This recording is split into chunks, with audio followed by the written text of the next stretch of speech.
A gente está com esta roupa branca aqui, entendeu? Com uma máscara, por um objetivo especial, que é proteger a minha pessoa tanto do sol como também da luz. E como eu disse ontem, eu digo aqui hoje, de todos os ambientes que eu frequento, não tem nenhum mais iluminado do que a casa de Deus. Alguém perguntou assim: te protege do calor? Falei: não, soma-me, gera mais calor. Só protege do sol, dos raios, né? Dos raios solar, da luz, que queima muito a pele, prejudica a recuperação. E como a gente desobedeceu o papai e a mamãe, que desde criança ensinou que não pode brincar com fogo, eu fui inventar a moda de brincar com fogo e queimei um pouquinho, né? Não muita coisa, 92% de todo o meu corpo. Fui desenganado 3 vezes pela medicina, e nestas 3 vezes que eu fui desenganado, eu dei 3 paradas cardíacas. Em 17 dias, eu entrei em transe 5 vezes. Teve um dia que designaram uma enfermeira para ficar literalmente por minha conta, para controlar, ou pelo menos tentar controlar a minha febre. Porque segundo a minha esposa, a missionária Raquel, que aqui está presente, e que foi uma mulher de ouro, e tem sido uma mulher de ouro na minha vida, durante esse processo, e por que não dizer a vida toda. Segundo ela, esta enfermeira que ficou por minha conta tinha um objetivo de tentar controlar a febre, porque eles estavam mantendo-a de 39,5,6,4. Se passasse de 39,6, eu poderia dar uma convulsão, ou, como se diz, agravar mais a situação. E Deus é tão lindo e tão maravilhoso que, apesar de tudo isso, apesar de tudo que aconteceu comigo, recentemente, no mês de junho, agora que está entre os 4 para 5 meses, Deus é tão lindo e tão maravilhoso que em momento algum eu abaixei a cabeça. Em momento algum eu me dei por entregue. É claro que eu não sou super-homem, não existe super-crente. Teve um momento que eu pensei, teve um momento que eu até chorei na UTI, e chorei muito. Acredito que era o 7º dia que ali eu estava, e eu imaginei que dali eu não retornaria para minha casa. E os médicos não deixavam as minhas 2 filhas mais novas. Eu tenho 4 filhos, amo todos iguais, mas eu tenho um aconchego muito grande com a minha filha de 14 anos e com a nossa caçula que está aqui. E ambas não puderam me visitar, porque são de menor. E para entrar lá na UTI do pronto-socorro de queimadura tinha que ser de 16 anos acima. Então somente o meu filho de 16 anos e a minha outra filha casada de 17 anos que me visitava. Em meio ao desespero e às lágrimas, Jeová me deu uma bronca. Mais uma vez usou a jumenta e repreendeu o vaso. E já eu vou te contar por quê. Eu estou apenas recapitulando tudo isso para você que não esteve aqui ontem não ficar aí curioso porque é dessa máscara, porque a curiosidade atrapalha você a concentrar no que Deus tem para ti nesta noite. E eu vim aqui mais uma vez como profeta de Deus, e Deus tem uma palavra de vitória para nós, porque a espada de Jeová não é igual a espada de samurai. A espada de Jeová, ela é uma espada de 2 gumes, semelhante à espada do império da época, para mostrar que aquele que está acima de todos é Deus e é a sua palavra. Então Deus fala com a igreja, fala com o profeta, todo mundo ouve a voz e sai daqui edificado. Oh, aleluia! Quantos aqui vieram ouvir a voz de Deus? Vou contar uma parábola para vocês. Antes de eu começar o que Deus tem para nós nesta noite. De repente você já ouviu esta parábola, mas não custa nada ouvir de novo. Existia um rei no mundo antigo, e tinha um êxito muito grande no seu reinado. E isso graças a Deus e alguns conselheiros que estavam do seu lado. Entre estes conselheiros tinha um deles que era cristão. Era um homem temente a Deus, que amava a palavra de Deus acima de tudo. E entre todos os conselhos que ele dava para o rei, ele sempre citava o texto que nós fizemos menção: descansa o teu coração, ó rei, porque todas as coisas contribuem para o bem daqueles que amam a Deus. Mas num belo dia o rei sofreu um acidente doméstico e perdeu o dedo indicador da mão direita. Desesperado, reclamando e dizendo: como poderei governar? Como que eu vou sair diante do meu povo e levantar a mão para abençoar, se está faltando o dedo indicador da minha mão direita? Ah, que vergonha para um governante! Que situação triste! E em meio aos seus lamentos, o companheiro cristão encosta no rei, coloca a mão sobre as suas costas, sua costa, e diz: ó rei, não murmura não, descansa teu coração, todas as coisas contribuem para o bem daqueles que amam a Deus. O rei não deu aleluia, como alguns falou aqui agora. O rei ficou mais nervoso ainda. E em meio ao seu nervosismo, ele disse para o seu amigo: o senhor é meu amigo, eu te amo muito, mas eu estou cansado com esse negócio de ficar citando a Bíblia para mim. A Bíblia foi escrita por mãos de homens, e não poderia ser escrito por mão de cavalo. E nem tudo que está escrito na Bíblia é verdade. Como é que você pode dizer que uma tragédia desta contribui para o bem? Que bem há em um acidente? Que bem há em eu ter perdido o meu dedo indicador da mão direita? E para você aprender a lição, como eu te amo muito e sou teu amigo, eu vou lhe dar uma punição, e você vai aprender através desta punição. Olhou para os guardas e disse: soldados, lança o meu amigo, o conselheiro cristão, lá na prisão, põe ele no calabouço, deixa ele lá alguns dias, vivendo com os presos, comendo com os presos, sofrendo como um detento, e depois de alguns dias eu vou arrancá-lo de lá. E depois dele ter sofrido muito, eu vou perguntar a ele: e aí, que benefício há em passar uns dias no calabouço, na prisão? Será que a partir de hoje você tem coragem de dizer: meu amigo, que todas as coisas contribuem para o bem daqueles que amam a Deus? Espere, porque já já eu vou lhe perguntar. Passou-se alguns dias, outros conselheiros chegaram e disseram: ô rei, esta semana é a semana da caça. É a época que ano após ano o senhor sai mata adentro para caçar. Porque o hobby do rei era caçar. E o rei disse: meu Deus, todo ano quem vai comigo para mata caçar é o meu conselheiro cristão. E eu coloquei ele na prisão. Eu estou dando um corretivo para ele, mas eu não vou arrancá-lo de lá. Este ano eu vou sozinho, porque senão ele não vai aprender a lição. Preparou os animais, saiu mata dentro e foi caçar. Para surpresa do rei, sabe o que aconteceu, igreja? Em meio à mata ele se deparou com uma tribo de canibais. E canibais têm o costume de cozinhar seres humanos. Capturaram o rei, fizeram toda a festa e disseram assim: vamos cozinhar o rei vivo.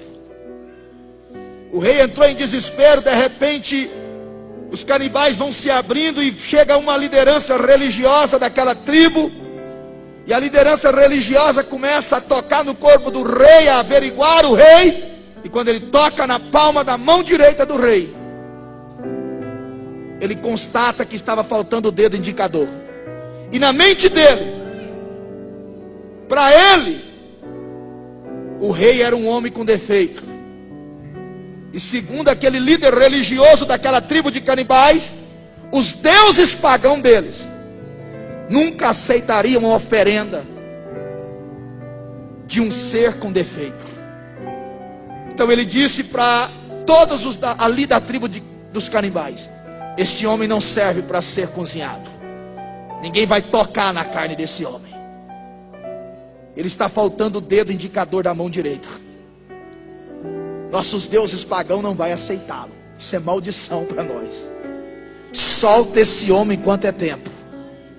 Soltaram o rei, e o rei saiu correndo, entrou dentro do palácio, suspirando forte, colocou a mão na cabeça e disse: meu Deus, agora eu entendo o que está escrito na Bíblia, e o meu amigo cristão sempre me dizia, que todas as coisas contribuem para o bem daqueles que amam a Deus.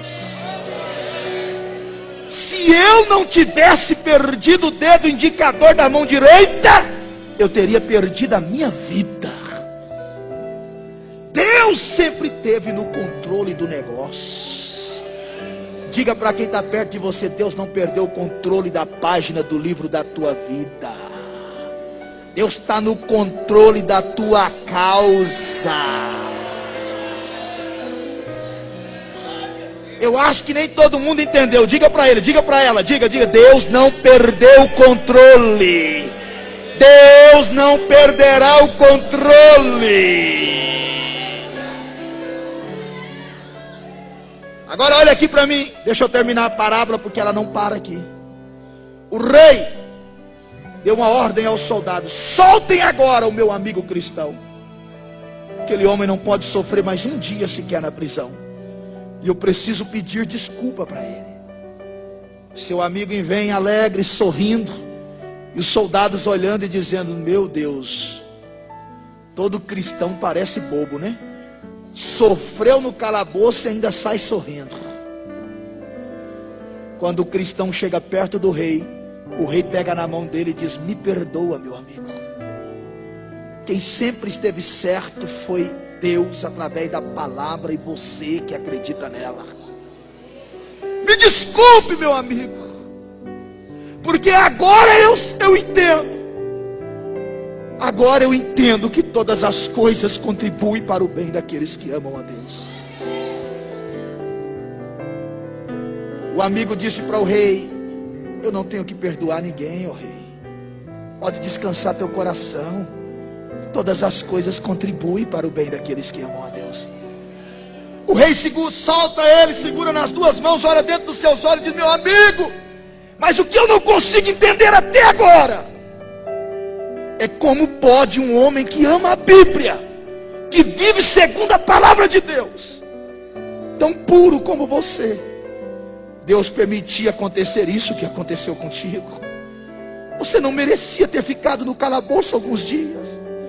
Eu não consigo entender como é que Deus pode permitir um homem como você passar por um processo desse. Ele soltou as mãos do rei, levantou as duas mãos e disse: ó rei, olha aqui para mim. Quem é que vai com o senhor todo ano caçar na mata? O rei disse: é você. Quantos dedos eu tenho em cada palma da minha mão? Os 5 em cada palma. E se eu tivesse contigo esse ano lá na mata, você acha que aquela tribo de canibais ia deixar eu te acompanhar? O senhor tinha saído com vida e eu estava frito. Fica tranquilo, Deus não perdeu o controle de nada. Eu fiquei no calabouço para Deus poupar a minha vida. Tem hora que a gente não entende o porquê do sofrimento. Tem hora que a gente não compreende o porquê da dor. E Tiago escreve dizendo assim: tenhai-vos como gozo. Sabe o que significa gozo?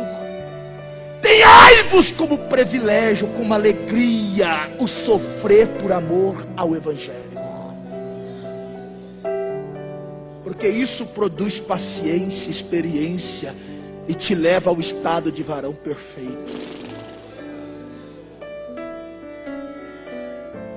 Eu nunca questionei, tampouco indaguei, mas na minha rede social apareceu pessoas de todos os jeitos, e entravam na rede, escreviam e até debatiam entre si. Como pode Deus permitir um menino igual o Wendel sofrer um acidente doméstico? Está desenganado agora. E pelas fotos que a gente está vendo na rede social, ele não vai escapar dessa. Me explique. Então não vale a pena ser crente. Então não adianta ser fiel. E outros eram mais atrevidos, que chegavam ao ponto de perguntar: será que ele não está em pecado para estar sofrendo desse jeito? Porque na hora da prova tem gente que quer testar a nossa fé. E não foi diferente com Jesus e nem vai ser diferente com você. Lá no deserto, se tu és o filho de Deus, ou seja, em outras palavras, será que você não está aqui no deserto sofrendo? Não é porque tu é um falso profeta, não. Prova para mim que tu não está em pecado. Tu és o filho de Deus. Jesus só balançou os ombros para Satanás. Tem que provar nada para ti. Sai daqui, porque está escrito que só a Deus adorarás. Dá licença, Satanás, porque até no deserto o crente espiritual dá glória. E deixa eu pular, porque eu estou querendo deixar isso aqui para amanhã. Deixa eu pular a página aqui. E o povo fizeram um rodeio todo e questionaram.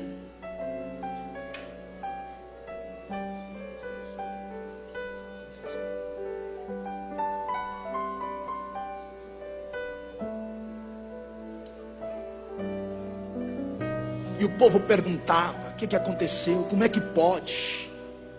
E outros diziam assim: Satanás se levantou numa fúria terrível e não sei o que, e o cão quase acabou com a vida dele. Eu falei assim: irmão, larga de dar glória e exaltar o diabo. Quem é o cão contra a vida do ungido?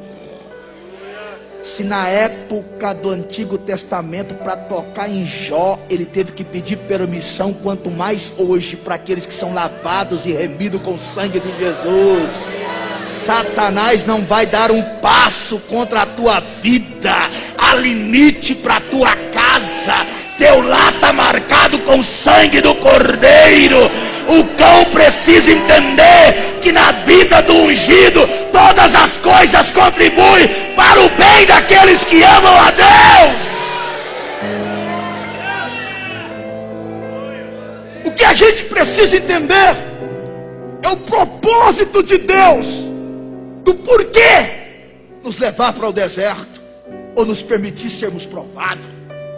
E à luz da Bíblia, só há um objetivo para Deus provar um servo. Sabe qual é? O objetivo de Deus lhe provar é porque Ele está disposto a lhe aprovar. Lembra de Abraão? Diz a Bíblia: e Deus provou Abraão, pedindo-lhe o teu único filho, o filho da promessa. Não foi Satanás que tocou em Isaac. Não foi a enfermidade que invadiu o lar de Abraão. Foi Deus quem provou o patriarca.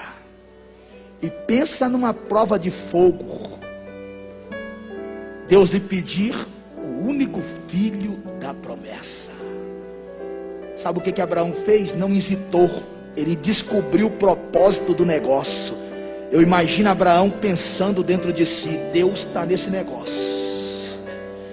Deus vai bradar e eu não estou entendendo nada, mas no final vai dar tudo certo. Prepara o jumento, prepara a lenha, o fogo e o cutelo, e vamos subir hoje, Isaac. E depois que a gente subir, a gente vai adorar. Porque quando você descobre o propósito, irmão, a prova pode ser de fogo, que tu não deixa de adorar. Abraão não questionou, não murmurou. Ele disse: a gente vai subir e vai adorar. Oh, aleluia. Sabe por que tem muita gente que vem na igreja, mas não sobe? O culto dele fica no pé do monte. É porque já vem indagando, questionando. Por quê? Mas para quê? Como é? Não pode. Está igual o profeta. Meu Deus, como é que o senhor vai fazer isso? Como é que o senhor levanta uma terra da Babilônia, um povo ímpio para corrigir um povo santo? Não está certo, não está certo. Aí depois que Deus bradou e mostrou para ele que estava no controle, que ele era Deus, que no final ia dar tudo certo, ele escreve a frase mais linda do Antigo Testamento: ainda que a figueira dê fruto, ou deixar de dar fruto, eu vou adorar o Deus da minha salvação. Se no curral tiver gado ou deixar de ter gado, eu vou continuar dando glória. Sabe o que Abacuque está dizendo depois que ele descobriu o propósito? Se a porta abrir ou fechar, ele é Deus e eu continuo dando glória. Se ele fazer ou deixar de fazer, ele é Deus e eu continuo dizendo aleluia. Agora tem uma turma por aí, tão inocente, que acha que sofrer com Cristo é derrota, é vergonha, é decepcionante. Tiago escreve: tenhai-vos como gozo sofrer com Cristo. E essa turma que é ignorante, pega um microfone desse, levanta uma Bíblia e ainda diz assim: se for para sofrer e Deus não fazer, eu rasgo a minha Bíblia. Quem está falando aqui é profeta. Se não acontecer, eu largo de ser crente. Bobo, vai morrer, vai para o inferno. Deus fazendo ou não fazendo, eu estou com Abacuque. Vou dar glória, vou dar aleluia, vou levantar a mão, vou falar em línguas estranhas. Lembra dos 3 amigos de Daniel? Nome de guerra que Nabucodonosor deu, inclusive é nome de demônios: Sadraque, Mesaque e Abednego. Fica sabendo que a prova que vocês vão passar aqui hoje é prova de fogo. Pergunta quem está perto de você: conhece prova de fogo ou já foi provado pelo fogo? Porque quando a chapa esquenta, o povo já começa a falar: ora por mim que eu estou numa prova de fogo, irmão. Pensa numa prova terrível. Nabucodonosor disse: se vocês não negar a fé, a prova é de fogo, eu vou aquecer o forno 7 vezes mais. Sabe o que os meninos fizeram? E depois diz que jovem é fraco. Sabe o que os meninos fizeram? O rei fica sabendo de 2 coisas. Primeiro, se Deus quiser nos livrar, Ele vai nos livrar. Segundo, se Ele não quiser nos livrar, escute isso, rei, Ele continua sendo Deus e ninguém aqui vai desviar. A gente vai continuar sendo judeu, vai continuar dando glória, vai continuar dando aleluia, vai continuar dizimando, vai continuar vindo na escola dominical, vai continuar vestindo a camisa do ministério, vai continuar sendo crente. Ninguém aqui vai desviar, Satanás. Agora tem gente que desvia por qualquer coisa, abre mão por qualquer coisa, desiste por qualquer coisa.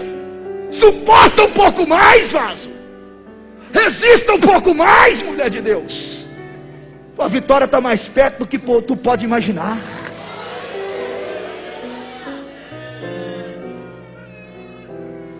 Mas eu não sou super-homem, eu já disse aqui. Quando eu cheguei naquela UTI, a minha esposa nunca me disse, ela nunca transmitiu tristeza nem desânimo para mim. Até mesmo porque o dia que eu saí da minha casa para o hospital, eu sentei no banco da frente do meu próprio carro, porque a gente abriu o portão, a SAMU estava demorando, o corpo de bombeiro demorando, e a gente pediu ajuda na rua. O camarada pegou o meu próprio carro para me levar no hospital mais perto, e eu sentei no banco do meu carro, abri um pouquinho o vidro para ventilar, minha esposa e as minhas 2 filhas caçula atrás, orando e clamando o sangue de Jesus, e o tempo todo eu dizendo: vai dar tudo certo, vai dar tudo certo. E a minha esposa: está doendo, meu bem? Eu disse: Jesus está conosco aqui.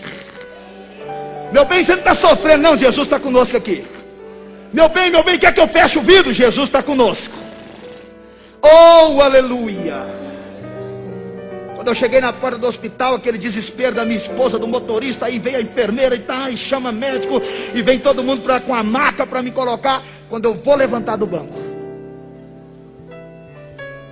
você tem estômago fraco? Segura.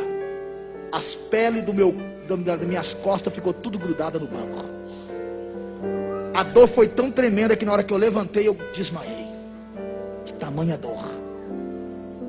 Sabe que hora que eu acordei? Dentro de uma UTI móvel. Quando eu fui falar para minha esposa alguma coisa, doía tudo, que eu estava enrolado no alumínio. Mas mesmo dentro da UTI móvel, eu repeti, a minha esposa repetiu o que eu vinha dizendo o tempo todo: vai dar tudo certo, meu bem. Descansa teu coração que Deus está nesse negócio.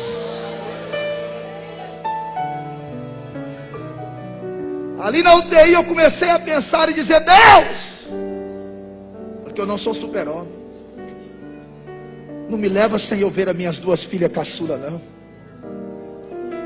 Deixa eu pelo menos tocar na mão das minhas filhas. Entrei em desespero, chamaram a psicóloga tentou me acalmar com remédio. Ligaram para minha esposa veio, levou uma filmagem das duas, e com permissão ou sem permissão ela mostrou para mim. E aí que eu chorei mais, quando eu vi a minha caçulinha correndo sem entender nada, e a minha esposa dizendo: fala oi pro papai. E eu todo enfaixado, cheio de aparelho no corpo, no rosto, fortalecendo o pulmão, com 39,6 de febre, me debatendo e tremendo sobre a cama. Quando a minha esposa saiu, eu comecei a chorar. E tinha uma enfermeira lá, que hoje é a enfermeira que eu mais amo, é a enfermeira que a gente mais adquiriu carinho e amor. Mas pensa numa pessoa nojenta, pensa numa mulherzinha brava, estúpida e sem educação.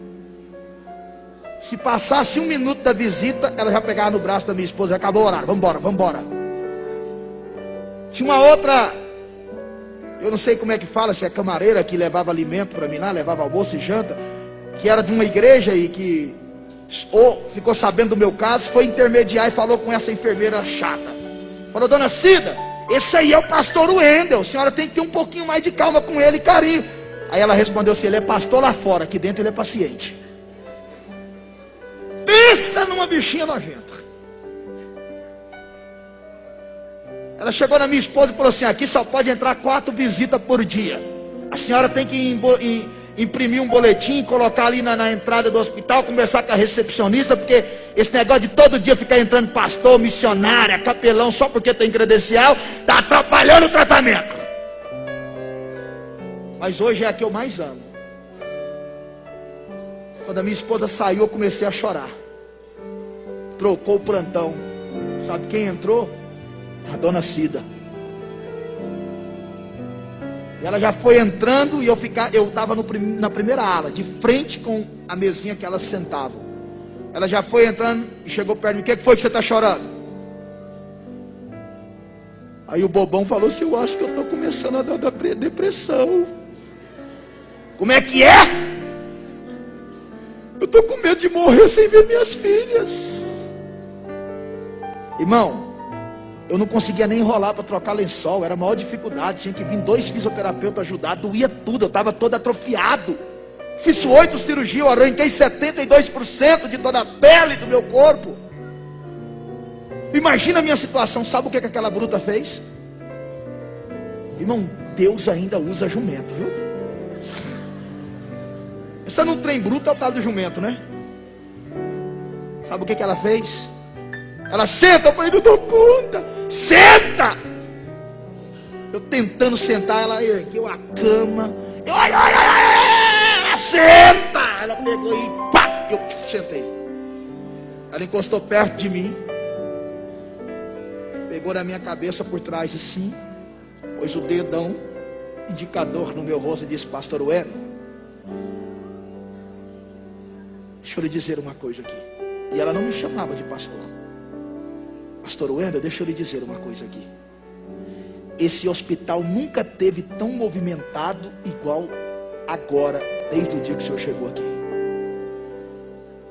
Tem recepcionista que só fica atendendo o telefone, que pergunta para nós se é algum artista que está aqui. É ligação 24 horas, ligação de madrugada, gente de outro país querendo saber notícia do senhor. Eu não sou crente não, mas também não sou ateu não. E quando a chapa esquenta lá na minha casa, a primeira coisa que eu faço é ligar para alguns crentes pedindo oração, porque eu sei que lá funciona. E eu estou sabendo que do lado de fora tem uma corrente de oração, igreja nos 4 cantos da terra, orando em teu favor, pedindo a Deus para tu não morrer. E eu não duvido, pastor Wendel, Deus não vai decepcionar aquele povo. E a bruta deu uma sacudida na minha cabeça, eu senti um pouquinho da dor, e disse: não sejas tu a decepcionar aquele povo. Não tem negócio de depressão e nem morte aqui. Tu só está aqui porque Deus permitiu. E o Espírito Santo dizendo: dá nele, jumenta velha. Tu só está aqui porque o Espírito Santo, porque Deus permitiu. E tu vai sair daqui porque Deus é Deus de milagre, rapaz. Enxuga essas lágrimas tuas. Para de chorar. Eu nunca vi pastor chorão. E por último ela pregou de novo: você acha que Jesus ficou chorando lá na cruz? E o Espírito Santo: dá mais um coice, jumenta velha. Aí sabe o que ela fez? Ela estava sendo usada por Deus com toda a sua brutalidade. Ela me abraçou com o maior carinho e respeito, colocou meu rosto entre os teus seios e disse assim: você vai sair dessa, pastor. Pode ficar tranquilo, pastor. Eu tenho 17 anos que eu trabalho aqui. Eu já vi muita gente entrar aqui e não sair. Mas com você vai ser diferente. A igreja está orando por ti. Não é apenas nós que estamos cuidando de você aqui. Aquilo foi como um chá de ânimo na minha vida. Quando ela deu licença, eu dobrei a cabeça e falei: me perdoa, Senhor. Um homem que prega tanto falando de fé, de evangelho, de esperança. Um homem que já conhece de cor e salteado o Salmo de número 23, verso 4. Ainda que eu andasse pelo vale da sombra da morte, eu não temeria mal algum, porque lá tu estás comigo. Me perdoa, Senhor, foi preciso tu usar a jumenta para despertar o vaso. Há um porquê do Senhor para mim estar aqui. O Senhor não perdeu o controle. Se eu estou aqui é porque o Senhor é Deus. E aí sabe o que eu comecei a fazer lá naquela UTI? Eu comecei a fazer o que eu faço em casa. Pasme com o que eu vou lhe dizer. Mas eu treino para pregar. Eu olho no espelho e fico brincando de pregar. Eu dizia assim: daqui uns dias, quando eu sair daqui, eu não apenas tenho o evangelho para pregar, mas também vou ter um testemunho para contar. E eu não vou abaixar a guarda. Não tem depressão que vai entrar aqui não. Eu vou aproveitar esses dias que eu estou aqui deitado, quietinho, recebendo comida na boca, né? E eu vou começar a preparar umas mensagens aqui. E aí eu começava a brincar de pregar lá. E de repente eu dobrava o joelho, eu fechava meus olhos e dizia: Jesus, tem um porquê aqui. Me ajude a descobrir o objetivo do Senhor para tudo isso. O que o Senhor quer? Me ajude a alcançar o alvo. E em meio àquelas pregações que eu brincava de pregar deitado ali, eu imaginava diante de uma igreja e eu dizia: meus irmãos, Deus arranca o vaso da UTI. Deus diz sim quando os médicos dizem não. Porque Ele é um Deus rico em misericórdia, longânimo em irá. Eu só estou de pé por causa da sua misericórdia e do seu amor. E um dia eu lembro que, brincando de pregar, eu dizia assim: você que está me ouvindo, só está aqui hoje porque Deus te ama. Porque se Ele não te amasse, Ele não tinha te trazido aqui. Uma das enfermeiras não aguentou me ver pregar ali, brincar de pregar. Ela trabalha ali em Goiânia, mas ela é da cidade de Ilmas. Chegou e disse assim: pastor Wendel Gonçalves, eu não aguento mais. Desde o dia que o senhor chegou aqui, Deus está falando comigo. Eu disse: a senhora é crente? Que bom, a enfermeira é crente, porque a Cida está judiando do vaso. E ela disse: sou desviada. Na hora o Espírito Santo falou: olha aí o primeiro objetivo e propósito dessa prova de fogo, vaso. Porque tem homem de Deus e mulher de Deus que são escolhidos para pagar um preço mais alto por causa das almas que estão lá fora. Lembra de Jeremias? Quem me dera se eu tivesse lagos de água, fonte de água na minha cabeça para poder chorar todo dia pela nação de Israel. Tem crente que paga um preço alto só por causa de uma alma que está lá fora. E eu entendi naquela hora que eu estava ali naquela UTI por causa daquela alma ali. E eu disse: o Senhor escolheu o vaso certo, Jeová. Porque pregador que é pregador, até num leito da cama ele prega. Daniel Berg, segundo a história, morreu no hospital sobre uma cama, pregando para o companheiro de quarto. Eu disse para ela: mulher, por que você saiu da igreja? Ela disse: coisas pequenas, pastor, mas que criou uma ferida muito grande no meu coração. Quem sabe se Deus me levasse num congresso na igreja dela lá em Umas, ela não ia ouvir o evangelho, porque ela disse para mim que não ia lá nem se pagasse ela. Mas todo um dia, 12/36, um dia sim, um dia não, ela sentava na mesa do escritório, ali na cadeira com a mesa do escritório da enfermeira, que ficava de frente para a ala dos pessoal que estava na UTI, e era cinco quartos, e o meu estava de frente com ela. 12/36, ela tinha que ouvir a palavra de Deus sendo pregada por alguém deitado na cama.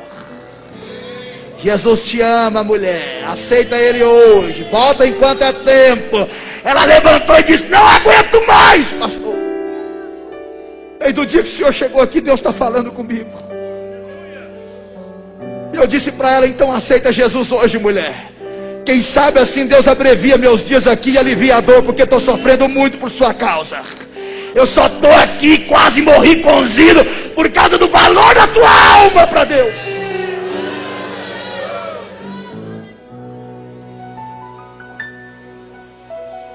Me lembro como se fosse hoje. Ela disse: domingo que vem eu vou na igreja e vou voltar para Jesus, pastor. E eu disse: não, para que deixar para amanhã o que Deus quer fazer hoje? Eu disse: o que que te impede de aceitar Jesus agora? Estou doidinho para sair daqui. É só tu se entregar para Jesus que Ele me arranca daqui. Só estou aqui por tua causa, viu, mulher? Ela disse: eu quero Jesus. Não aguento mais, pastor. Estou cansada de sofrer. Aí eu orei por ela. Ela sabe quem foi me visitar? A minha esposa disse: o pastor de Umas está aí querendo te visitar. Eu falei: deixa o homem entrar. Quando ele chegou, ele disse: pastor Wendel, eu vim aqui dizer para o senhor que o senhor não tem nem noção o porquê desse acidente. Sabe aquela enfermeira que aceitou Jesus contigo aqui? Eu falei: sei, cadê ela? Mas ela corria de nós. Domingo ela chegou na igreja mais cedo, caiu de joelho pedindo perdão, desculpa, disse que aceitou Jesus no hospital, que Deus te trouxe todo queimado para cá, e todo dia tu falava de Jesus para ela. Ela não aguentou, ela está lá firme no meio das irmãs, glorificando a Deus, e uma alma vale mais do que o mundo inteiro. E eu vim aqui dizer para o senhor, pastor Wendel, que a nossa igreja vai lhe adotar em oração. Ele arrancou R$500 e falou assim: estou entregando esse dinheiro para tua esposa. E enquanto o senhor estiver fazendo tratamento, a minha igreja vai depositar todo mês R$500 em gratidão a Deus pela tua vida. E recentemente agora ele me levou para pregar. Era plantão da enfermeira. Eu perguntei: cadê a irmã? Já desviou? Eu, menino, não quero passar pelo processo do fogo de novo. Sabe o que aconteceu? A líder do ciclo de oração veio e disse: pastor Wendel, a gente quer atribuir um louvor a Deus pela tua vida. A irmã está de plantão, não conseguiu ninguém para trocar o plantão, mas saiu daqui chorando porque queria muito te ver pregar. Mas ela voltou, mas voltou de tamanha precisão, voltou tão crente, mas tão crente, que já está dando bronca em nós. Aí eu falei: irmã, mas ela voltou foi através do fogo, irmã. Tá certo que quem pagou o preço fui eu. Aleluia. Glória a Deus. Diga para quem está perto de você: fica firme com Jesus. Eu não quero sofrer por tua causa, não. Deus não abre mão de você. Fica firme com Jesus. E se ele ainda não for crente, diga para ele: aceita hoje. Alivia as dores do vaso. Poupa um pouquinho o sofrimento. Aceita Jesus hoje. Como se fosse pouco. Um dia que a minha mãe foi me visitar, nós éramos 3 ali na UTI. Pastor Wendel tinha 92% do seu corpo queimado. Se não me falha a memória, o senhor Paulo, de Paraíso, Tocantins, que tinha mais ou menos, se não me lembro direito, se era 58% do corpo queimado. E um jovem por nome Crisóstomo do Maranhão, que tinha mais ou menos 45% do seu corpo queimado, mas a situação dele era crítica porque ele queimou com a descarga de energia. O braço esquerdo dele atrofiou automaticamente. E esse jovem Crisóstomo, ao acordar no outro dia cedo, ele chamava o Paulo e chamava eu: e aí, pastor, e aí, Paulo, conseguiram dormir? O Paulo dizia todo dia, mais ou menos. E o senhor, pastor Wendel? Eu falei: rapaz, só acordei com o seu barulho. Dormi a noite toda. Estou igual Pedro na mensagem de ontem aqui, ronquei, meu filho.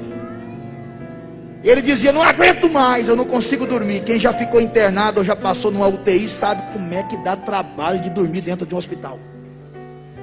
Irmão, e eu dormia toda noite tranquila. O Crisóstomo disse assim: pastor, ora por mim, porque eu não aguento não. Eu já pedi remédio, parece que eles estão me dando farinha com água. Não faz efeito, eu não consigo dormir. Aí um dia que a minha mãe foi me visitar, minha mãe pediu à enfermeira permissão para orar com os dois.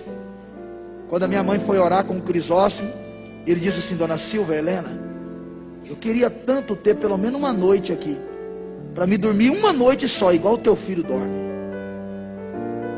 Além de eu estar sofrendo, eu não consigo dormir. Mas ele tem a senhora, né? A mãe dele, a esposa dele, que ora por ele. Naquela hora eu fiquei até com dó, porque a família dele é do Maranhão e ele estava sozinho lá. Ele queimou no serviço, ele trabalha numa empresa em Goiânia e o patrão ia lá 1, 2 vezes na semana vê-lo. Quando ele falou assim, a minha mãe disse para ele: sabe por que o meu filho dorme tranquilo? Meu filho pode até estar preso aqui no hospital, igual Pedro estava preso na prisão. Meu filho pode até ter sido desenganado pelos médicos, igual liberaram a sentença para Pedro, dizendo que ele ia perder a cabeça. Só que do mesmo jeitinho que aconteceu com Pedro, está acontecendo com meu filho. Do lado de fora desse hospital tem uma multidão de crente orando por ele. E enquanto a igreja está orando, ele está sossegado, está dormindo tranquilo. Por que você não aceita Jesus também? Por que você não entrega a tua vida para o Deus do meu filho? Aceita Jesus, aceita o Deus do meu filho como teu Salvador. Que eu sou a primeira a sair daqui hoje orando por você. E quero lhe dizer, jovem Crisóstomo, que a partir de hoje, se tu entregar a tua vida para Jesus, não vai ter nada que vai arrancar o teu sossego ou atrapalhar a tua noite de sono, porque Deus vai lhe abençoar. Com o bracinho atrofiado esquerdo, ele levantou a mãozinha direita e disse: eu quero o Deus do pastor Wendel. Eu quero aceitar a Jesus. Oh, aleluia! E se Jesus me deixasse ali mais de 17 dias, até médico ia se converter lá. E falar de Jesus eu falei para eles. Mas eu descobri o propósito. Porque todas as coisas contribuem para o bem daqueles que amam a Deus. Deus é tão lindo e tão maravilhoso, tão bondoso, que uma diaconisa da Assembleia de Deus, lá da cidade de Rio Verde, quando ficou sabendo da minha situação, ela propôs no coração orar pela minha vida. E todo dia de madrugada ela clamava: Deus, poupe a vida do pastor Wendel. Só que o dia que ela descobriu pela rede social que eu estava na UTI, ela teve 2 notícias tristes. A minha E uma a respeito da vida dela, porque foi constatado no seio esquerdo um nódulo. E o médico disse para ela: daqui uns 15 dias você volta. E ela chorou muito. Mas sabe o que ela fez? Ela falou: Deus, primeiro eu vou orar pelo pastor Wendel, para o Senhor tirar ele de lá. Depois eu vou orar por mim. Passou-se mais ou menos uns 20 dias. Ela viu na rede social que eu tinha conseguido alta, que eu estava em casa. Ela foi lá na minha casa. Quando ela chegou lá na minha casa, tinha um cantor, o Ageu Luiz, um casal de pastores, e toda a minha família lá em casa me visitando. Ela conversou com a minha esposa pela rede social, disse que ia lá nos visitar. Quando ela entrou lá no quarto, ela contou a história do nódulo no seio esquerdo.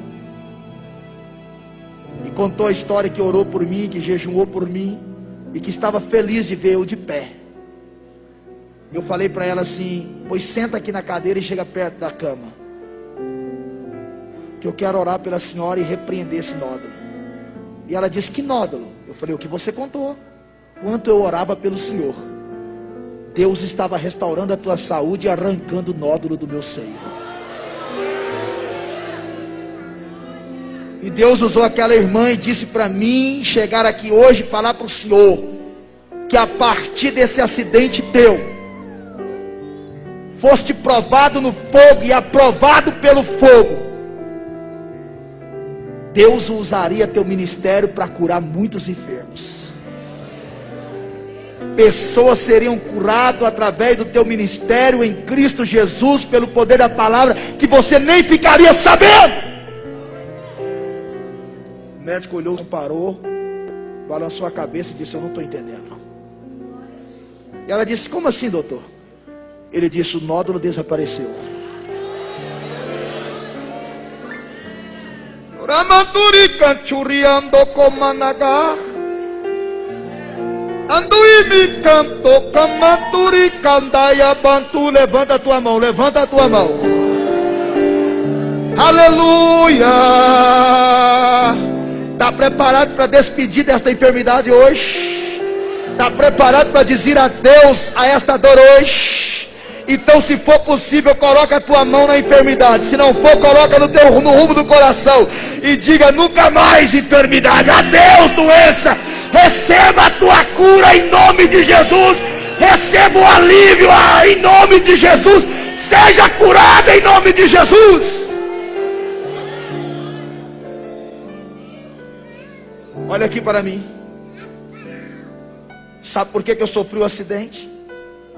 Porque a minha menininha, a caçulinha que está aqui, tinha 1 ano e 1 mês mais ou menos. Estava com pneumonia.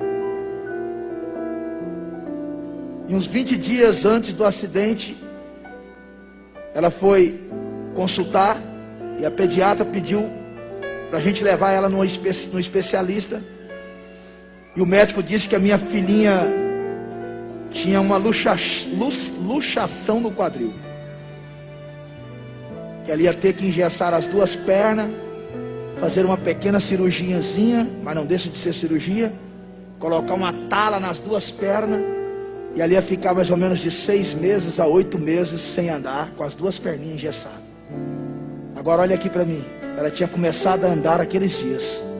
Era a alegria dela correr dentro da casa. E o médico disse: sua filha vai engessar as 2 pernas e vai ficar de 6 a 8 meses sem andar. E ela ainda estava com pneumonia. E eu falei: meu bem, eu vou tirar esse lodo aqui de trás do corredor, vou colocar fogo, para pelo menos quando chegar a época da cirurgia, ela não ter pneumonia. Só que o meu acidente aconteceu e a gente esqueceu da minha menina. A gente foi lembrar nos dias que eu recebi alta. A minha esposa voltou no hospital. O médico danou com a minha esposa. Ele disse para ela assim: a senhora foi muito irresponsável. Não justifica a senhora ter esquecido da tua filha por causa do acidente do teu esposo. A senhora poderia ter dado assistência ao teu esposo, mas cuidado da menina. Agora não adianta engessar as pernas dela. Passou-se da época. Sua filha corre um grande risco. corre um grande risco de andar o resto da vida puxando da perna.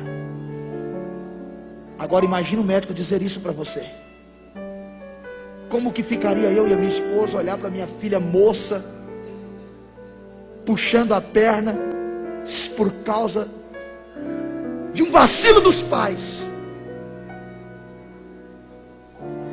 A minha esposa começou a chorar e disse assim: doutor, nós somos crentes, já aconteceu tantos milagres através desse acidente do meu esposo.